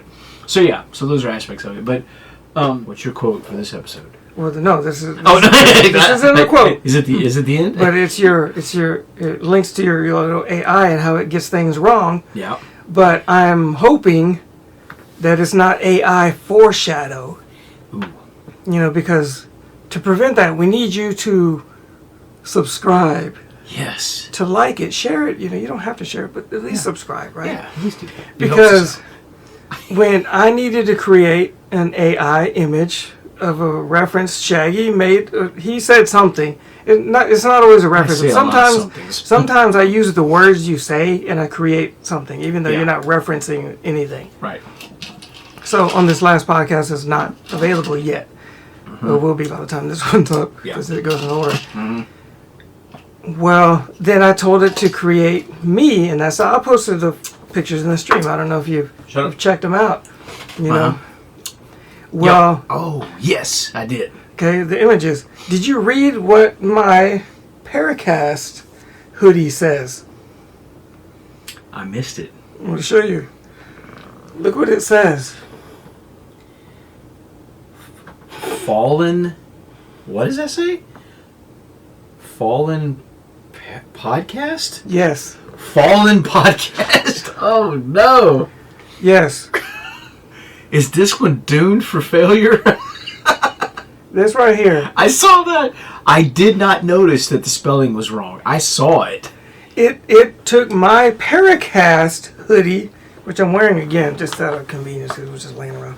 I like to change it up sometimes, you know. I'm a paranormal investigator. And it took this font and it regenerated and it said Fallen Podcast. So it's telling me that we're not going to make it. I need you. We need you to make it. No. Oh, sorry. AI idea right there. Oh, no.